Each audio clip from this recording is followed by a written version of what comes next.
queen. Isn't that cute, though? And I wrote Whoopi Goldberg on it just in case I forgot who you were. You did. Look at that. That's so funny how you got here. We were doing some kind of a show, a television show. I don't even remember what it was, and she doesn't remember. No, I don't remember. But I remember her being extremely lovely and very nice and a good person. Beautiful. No makeup on you. That is beautiful. Look at your when I get my face. paintbrushes together, I'm going to paint that. I think you should paint that. No, There's no eyebrows E at the end of my name. I know. Well, I didn't really know you. No, I know. Yeah. But now we know. So, but speaking of E's at the end of things, it sounds like Dancing with the Stars is getting dangerous.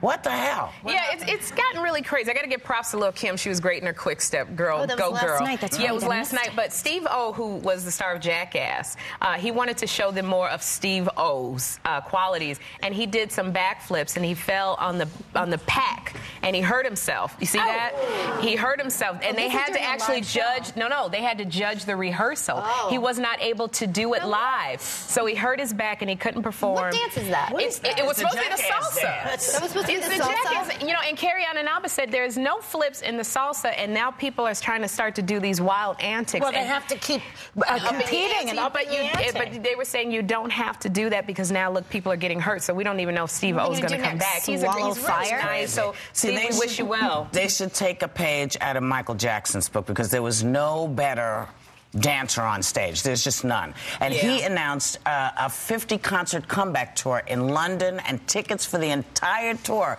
sold out in like 5 hours. Wow. He went through some high-profile legal trouble, as we all know, but people are still lining up. I would definitely go. I would. He was acquitted. I would go. I definitely would go. I'm saying that because, you know, like R. Kelly had his whole trouble, and I said I wasn't going to go to any of his. What did he do?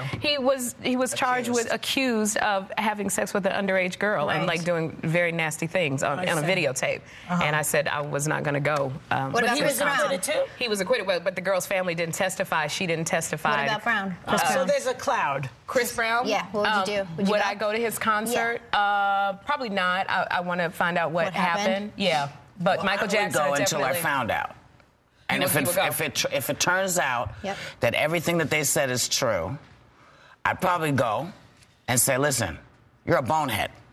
Yeah, well, that's good because you get backstage to say that to him. Get back there and say it. But, you know, I always... have to separate the artist from the personal. The artist's work from what they do in their personal lives. We had this discussion ages ago. But Michael, I feel like with Michael, you know, he went before a jury of his peers. They testified. They acquitted him. I even told Janet when she was here, besides, you know, Michael Jackson is #1 in my book. So he was a legend. And I would like to...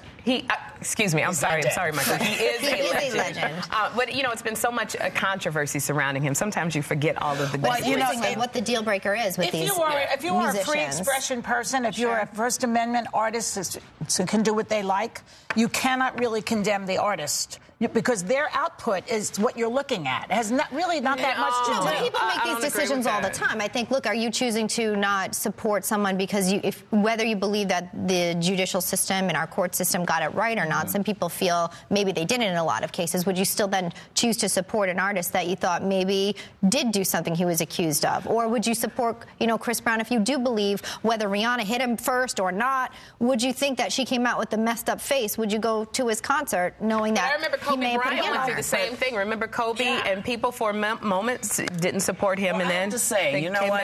I have to always err on the side of what is your art and what is your personal life.